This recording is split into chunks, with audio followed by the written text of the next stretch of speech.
Harihi Om Shri Gurubhyo Namaha. These shlokas are recorded by separating the stanza word by word for easy learning. Please share your feedback in the comment. Kindly subscribe and share to others. Om Namo Bhagavate Vasudevaya. Om Namo Narayanaaya.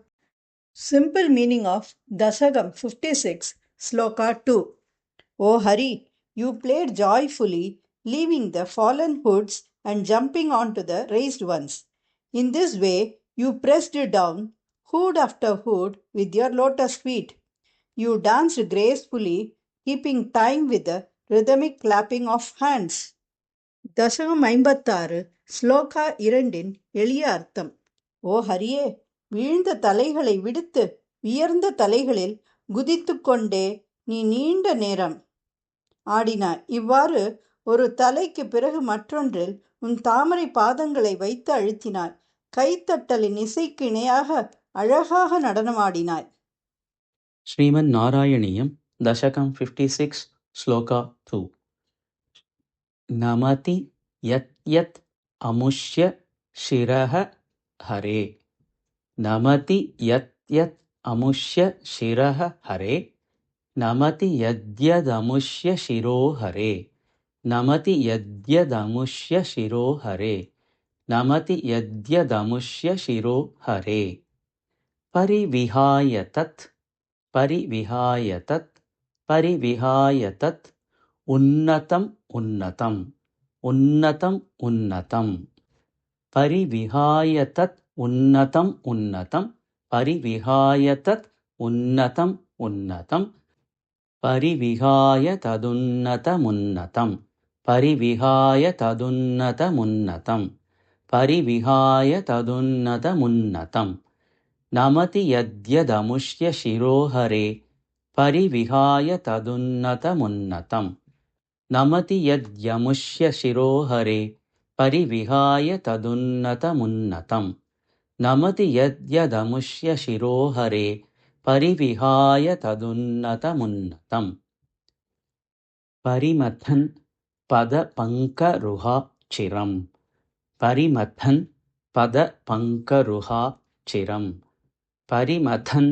पदपङ्करुहाचिरम् व्यहरथाः व्यहरथाः व्यहरथाः करतालमनोहरम् करतालमनोहरम् करतालमनोहरम् व्यहरथाः करतालमनोहरम् व्यहरथाः करतालमनोहरम् व्यहरथाः करतालमनोहरम् परिमथन् पदपङ्करुहाचिरम् व्यहरथाः करतालमनोहरम् परिमथन् पदपङ्करुहाचिरम् व्यहरथाः करतालमनोहरम् परिमथन् पदपङ्करुहाचिरम् व्यहरथाः करतालमनोहरम् नमति यद्यदमुष्य शिरोहरे परिविहाय तदुन्नतमुन्नतम् परिमथन् पदपङ्करुहाचिरम्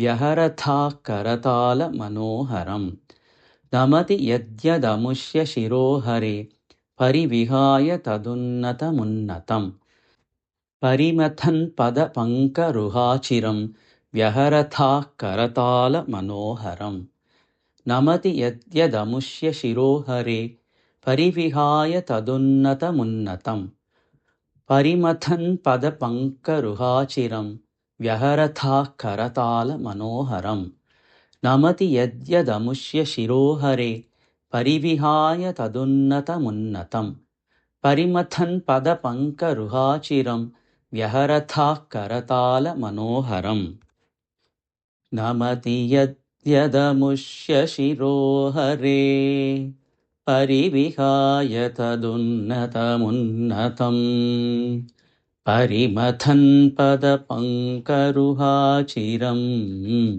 व्यहरथाः करतालमनोहरम् नमति यद्यदमुष्य शिरोहरे परिविहाय तदुन्नतमुन्नतं